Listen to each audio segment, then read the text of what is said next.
The time is at hand.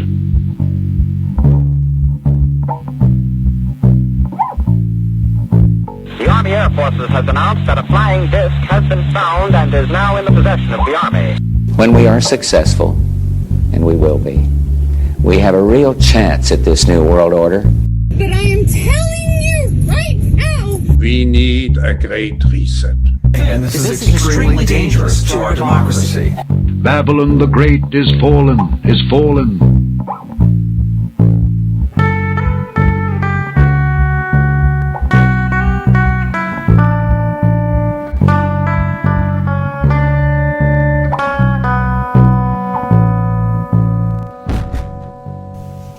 The calm waters of the Great Lakes claim a horrifyingly large number of victims every year. The Great Lakes Triangle, this week in Dark Places. My name is Junebug Fugit.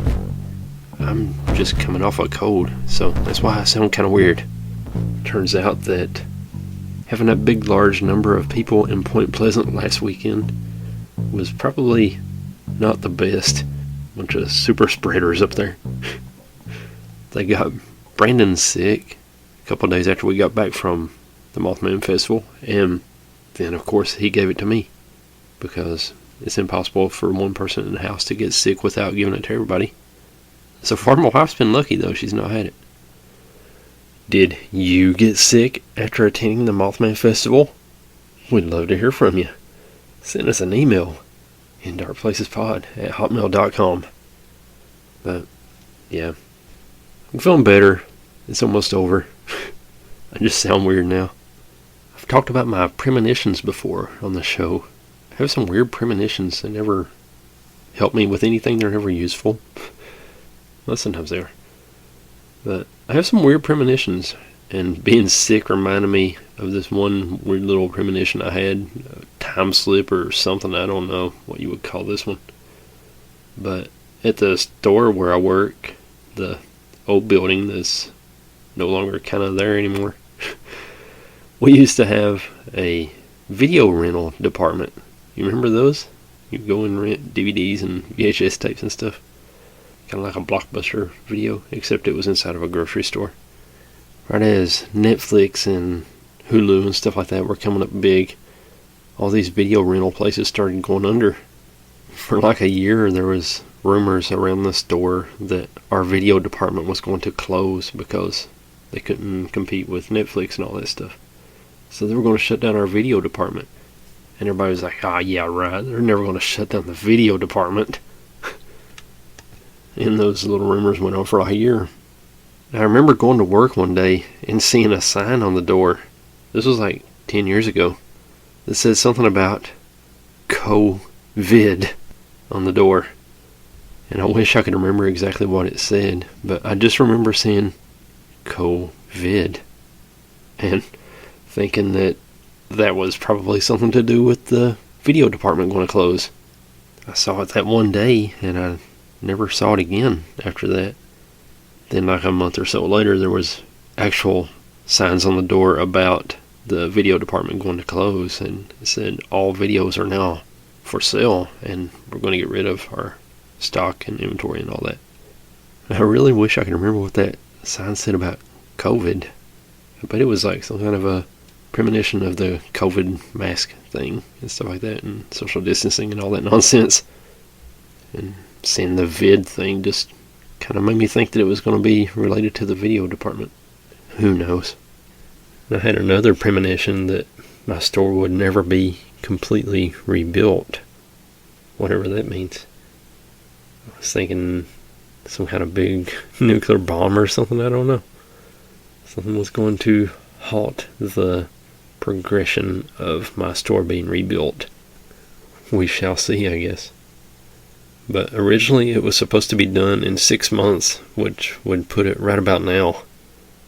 And last I heard, they're going to reopen it on December 5th. I had a premonition that actually helped me out a couple weeks ago. I was on my way to work really early. It was like 5 o'clock and it was still dark out that morning and stuff. I was just cruising right along, and I had a premonition, like a voice in my head or whatever, say, hey, slow down, there's a deer in the road. And I went around this curve, and sure enough, there was a deer walking right toward the road. I slammed on the brakes like, no. I was safe. I didn't hit it. The deer lives. I've had that little premonition a few times, actually. Slow down, there's a deer on the road.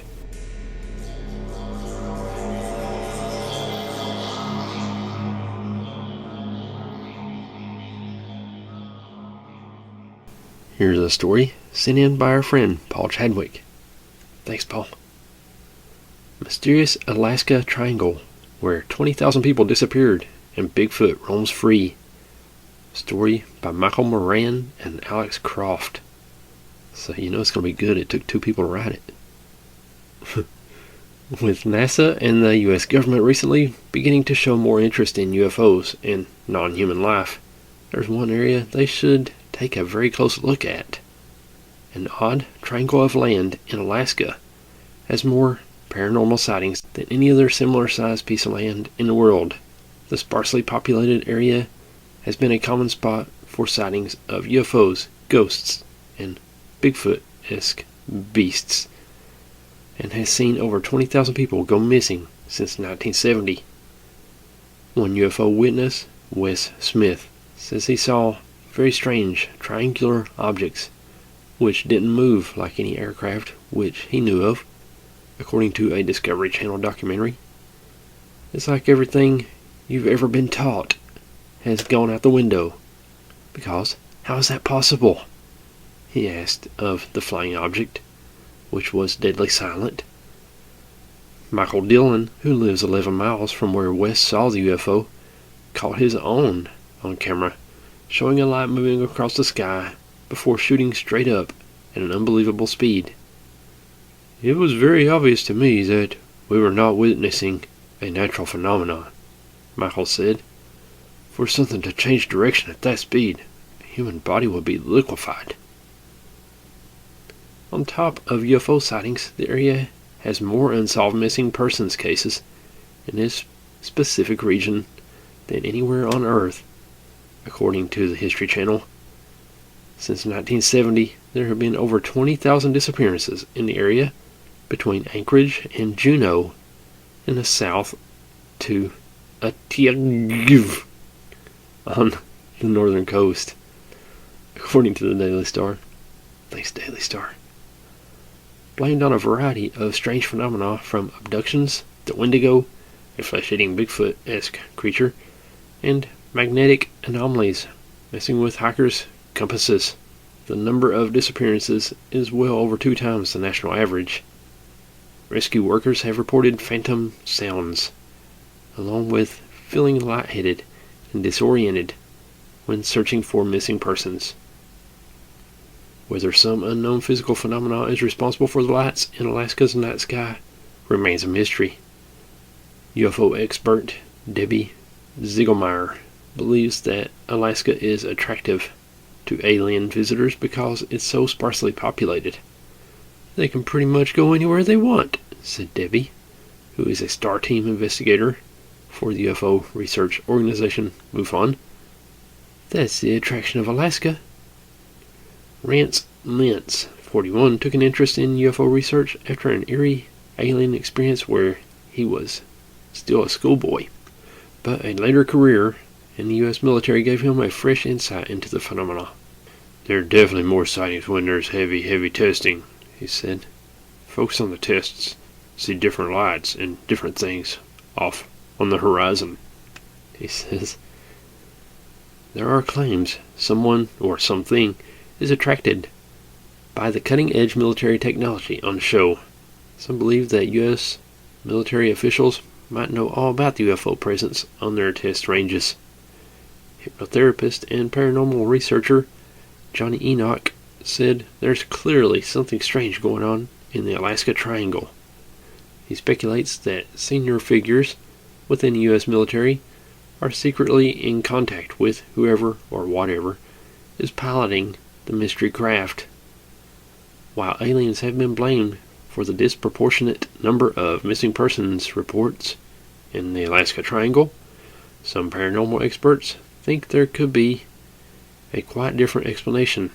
Cryptozoologist Chris Brackman says anything of any size could be hiding in the Alaskan wilderness with such fantastic habitat and so few people to compete with. Sasquatches basically have the run of Alaska. Attacks by the huge prehistoric man-beast have been offered as another reason why so many people go missing in Alaska. Of course, the inhospitable terrain and unpredictable weather could be the simplest explanation, but with so many of those people missing, never to be seen again, it's undeniable that there is a mystery to be solved in the Alaska Triangle. And there's another weird little synchronicity coincidence thing. I just read the story that Paul sent in, and it's about the Alaska Triangle, and this week on the show is the Great Lakes Triangle. Coinky dink. Hey, we have some new listeners this week. Shout out to Carol, Aziz, Michelle, Jen, and Roy. Thanks for listening, guys. And now, here is your Nicolas Cage Meltdown of the Week.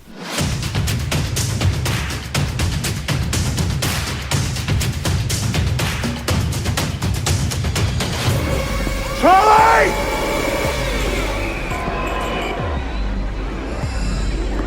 My son's hat! The boy that was wearing this hat, did you see him? Sir, you okay? My son was wearing this hat! Sir! Charlie! Hey, buddy! Officer, this is my son's hat! He's missing! When did you see him last? He was right here by the ice cream truck. He was right next to me. Have you tried calling him? He's 7 years old. He doesn't have a phone. Sir, do you live around here? Maybe he just went home.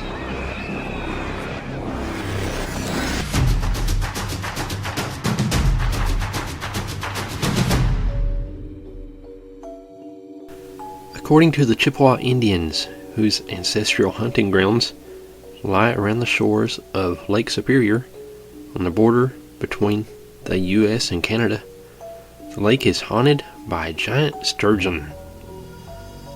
Among its attributes is the ability to swallow a ship whole, while the merest flick of its fin creates a maelstrom, and the lash of its tail stirs the entire lake to turbulence. It is the movement of this monstrous fish, said the Chippewa, that causes the phenomenon known as the Three Sisters, a trio of waves that periodically rolls across the otherwise calm surface of the lake, engulfing any vessel in its path. Although the myth of the fish appears to belong to the realms of folklore, navigators on the 5 Great Lakes of North America, Superior, Michigan, Huron, Erie, and Ontario, tend to treat the story with respect, for they remember the sudden disasters that have been recorded on these vast waters ever since French explorers discovered them about 300 years ago. The grim reputation of Whitefish Bay, for instance, at the eastern end of Superior is alluded to in its local name, the Graveyard of Ships. But from the 1970s onward, ufologists and Fortean investigators have suspected that the old Indian legend symbolizes something more significant than natural calamity. They believe that behind the large numbers of disappearances of ships and, latterly, aircraft on the Great Lakes lies a mysterious power that rivals, even surpasses, that said to rule the Bermuda Triangle. The Great Lakes together form the largest body of fresh water in the world, covering a total area of almost 100,000 square miles, while the 1,000 rivers and streams that feed them drain an area of 228,000 square miles. Their size means that they have an oceanic effect, particularly on the climate of the surrounding lands, which are temperate in summer and warmed by the waters close to the lake's shores in winter.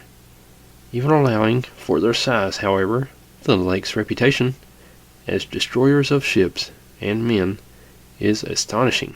Although no official figures are kept for disasters occurring specifically on the Great Lakes. Newspaper records, over certain periods, show staggering totals. Between 1870 and 1889, for instance, the number of shipping losses through wreck, grounding, burning, and sinking amounted to over 6,000. Willis Metcalf, an Ontario historian, recorded that in a single week in November 1856, nearly 30 vessels were lost on Lake Ontario, while in November 1913, 40 vessels and 672 lives were lost during a 4-day period. Modern aids to navigation seem only marginally to have improved matters. 9 multi-thousand-ton vessels were lost on the lakes between the mid-40s and the mid-60s. In the 80-odd years since aircraft began to make regular flights in the area, they too have joined the list of Great Lakes disasters. 2 books in particular have drawn attention to this mystery area. The first, in 1977, was J. Gwerley's The Great Lakes Triangle, although the strange events are not confined to a triangle. Followed in 1980 by Hugh F. Cochrane's Gateway to Oblivion. Cochrane felt that although all 5 lakes were fraught with danger, it was the area around Marysburg, at the eastern end of Lake Ontario, that seemed to pose the biggest threat. He termed it the Marysburg Vortex. During the War of 1812 between Britain and the United States, 2 well-equipped American frigates, the 110-ton Scourge and the 112-ton Hamilton, were sailing down Lake Ontario toward the fortified port of Niagara when both vessels rolled over in unison and sank. Only 10 men out of the total complement of 100 survived, and none could offer any explanation for what had happened. Something similar had apparently happened 8 years previously, when the government schooner Speedy vanished on Lake Ontario, taking with her many of Canada's most important officials, becoming one of the most famous maritime disasters in the history of the country. The Speedy set sail from York, now Toronto, in November 1804. On board were a group of judges and legislators bound for Presqu'Île, 90 miles away, and an Indian prisoner named Ogetunnikut, who was due to be hanged for murder in the new coastal town of Newcastle. The Speedy had 2 experienced captains who worked alternatively. Captain James Richardson, who was to command the ship on its ill-fated voyage, had deep forebodings as he set sail. Without giving rational explanation, he tried to persuade the officials to cancel or postpone the voyage, and was ordered to step down in favor of the schooner's second master, Captain Thomas Paxton. Shortly after the Speedy left the harbor, a storm blew up. Bonfires were lit on the shores at Newcastle to guide the vessel, but instead was seen to drive on under full sail. No trace of her or her crew has ever been found. Cochrane suggests that the gathering of telluric, or earth, currents similar to those said to effuse from keys and standing stones somehow communicated themselves to Captain Richardson, warning him of disaster, while the less sensitive Paxton felt nothing. He quotes a similar occurrence in the case of the sailing ship of Eleanor Hamilton, which was lost on Lake Ontario in 1854. The crew of the ship seems to have a collective premonition and came close to mutiny before bowing to the demands of its captain and setting sail. No bodies were ever recovered, but wreckage washed ashore was found to be smashed into smaller pieces. As Cochrane put it, something akin to a giant fist had slammed down on the vessel and turned her into kindling. sailed through the blackness of the night. A much more gentle force apparently sank the sturdy tug Sachem on Lake Erie in December 1950. She sailed from Buffalo to Dunkirk, New York, but through the weather stayed fine and clear. She never arrived at her destination. A month later, the bodies of her crew began to wash ashore. In the following October, the United States Coast Guard located the Sachem sitting upright on the bottom of the lake. She was raised and examined. Her hull and machinery were found to be in perfect condition, though the bridge and engine room telegraph levers were in the stop position, and the bridge windows had been smashed.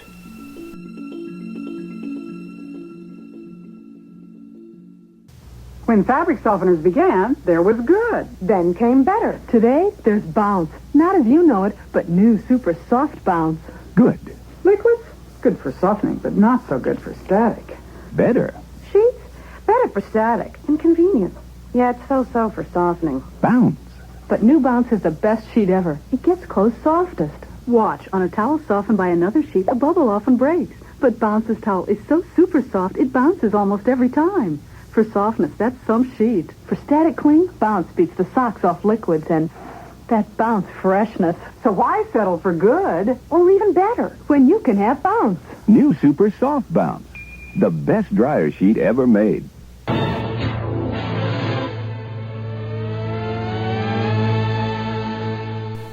A similarly undamaged victim of the Great Lakes was the Baravia, which was found abandoned on Galoo Island, Ontario, in 1889, in a manner reminiscent of the Mary Celeste. The ship had been missing for several days. When she was found, she was undamaged, apart from a little water in her bilges and a canary, the only living thing aboard, still sang in one of the cabins. A batch of freshly baked bread lay in the galley, and the captain's papers, plus a large sum of money, were in his deck. Whatever it is that caused these and many similar wrecks has neither decreased in power nor in the number of victims it claims with the passage of time.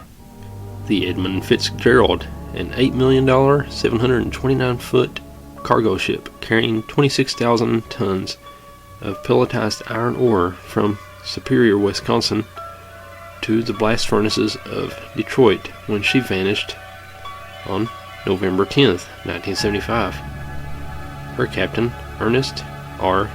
McSorley, radioed a following ship, the Arthur Anderson, at 7:10 p.m. to say that he had shipped a little water from the heavy seas, and although his vessel was in no danger, he requested that the Arthur Anderson remain in visual and radar contact with him.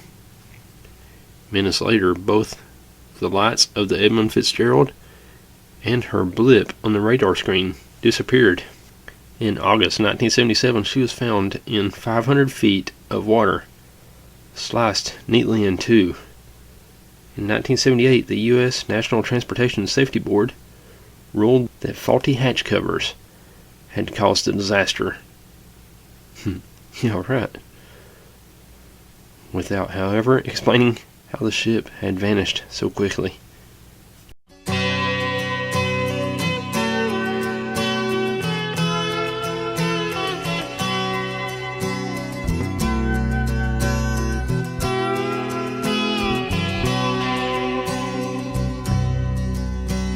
The legend lives on from the Chippewa on down of the big lake they call Gitchagumi. The lake, it is said, never gives up her dead when the skies of November turn gloomy. With a load of iron ore, 26,000 tons more than the Edmund Fitzgerald weighed empty. That good ship and true was a bone to be chewed when the gales of November came early. The ship was the pride of the American side. coming back from some mill in Wisconsin. As the big freighters go, it was bigger than most, with a crew and good captain well seasoned, concluding some terms with a couple of steel firms when they left fully loaded for Cleveland. Then later that night when the ship's bell rang, could it be the north wind they'd been feeling?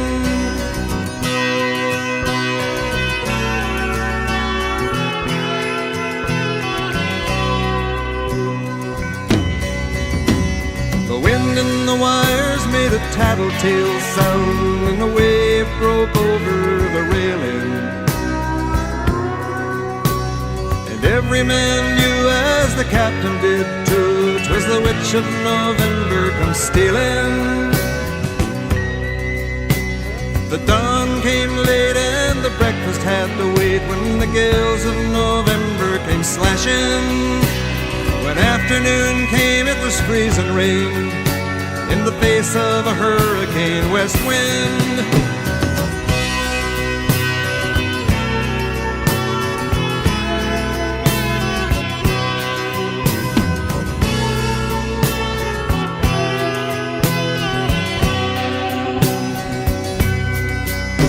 When supper time came, the old cook came on deck saying, "Fellas, it's too rough to feed you."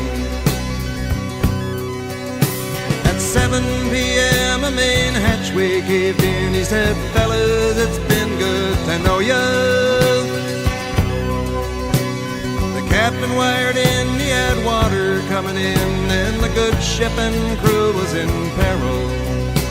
And later that night, when his lights went out of sight, came the wreck of the Edmund Fitzgerald.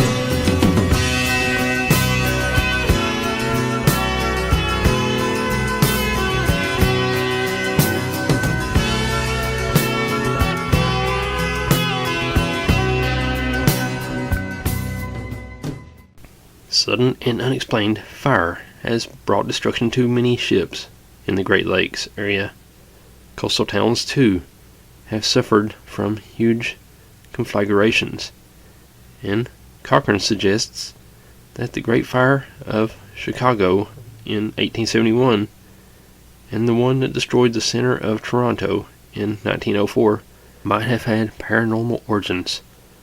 Both he and Gorley cite the case of the fire that broke out in the cockpit of an F-94 jet of the USAAF in July 1954 after the aircraft had been scrambled to intercept a disc-shaped UFO, which had been sighted in the sky to the west of Griffiths Air Force Base. As the jet closed with the UFO, the cockpit suddenly became superheated. The pilot and radar operator were forced to eject, while their craft hurtled down into the small town of Wellsville, New York, killing 4 people and setting the town alight. The implication was that the UFO had caused the fire, and thus the crash. In most cases of missing airplanes over the Great Lakes, however, the aircraft have simply disappeared. In one area alone, a stretch of the north shore of Lake Superior, 34 people and 17 aircraft vanished without a trace between 1952 and 1982. In at least 2 cases, light aircraft have been found crashed, with their wings sliced off. Several pilots have complained of the sudden appearance of all-engulfing fog. In 1966, an experienced pilot was flying his light aircraft on a well-established route along the south shore of Lake Erie when he radioed Cleveland Air Traffic Control Center to say that he had entered thick fog and was unable to tell up from down. He had just time to tell them that he was spinning and falling when his transmission ended abruptly and his radar blip vanished from the screen. In one of the most tantalizing cases, the pilot survived, but with no memory of what had happened to him. According to the Toronto Star, a veteran pilot named Tom Walker, with 9 years flying experience over the Great Lakes, took off in poor visibility from Island Airport, Toronto, for his home 80 miles to the north at Owen Sound. All contact with him was lost for 2 days, and for 2 days a search was carried out until he was found, dazed and hobbling, in a suburb of Toronto. He was taken to hospital and treated for multiple injuries and a broken ankle. He told his wife that his last memory was of sudden fog all around him, but he had no memory of the crash or of his whereabouts at the time.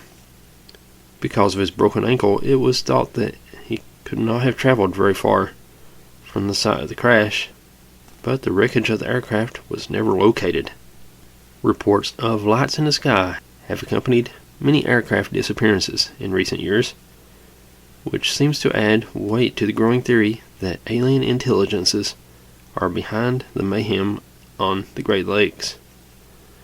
One of the first to record these was Mrs. John Graves Simcoe, whose husband became first Lieutenant Governor of Upper Canada, now Ontario, in 1791. In her diary, Mrs. Simcoe noted that shortly after their arrival, the eastern end of Lake Ontario was rocked by a series of earthquakes. These were followed by globes of light that appeared from the southwest and moved in a northwesterly direction, following the course of the St. Lawrence River. More recently, in February 1913, various reliable witnesses in Toronto, including 2 astronomers, saw a procession of lights that moved from the northwest to the southeast, taking 5 minutes to pass over Toronto.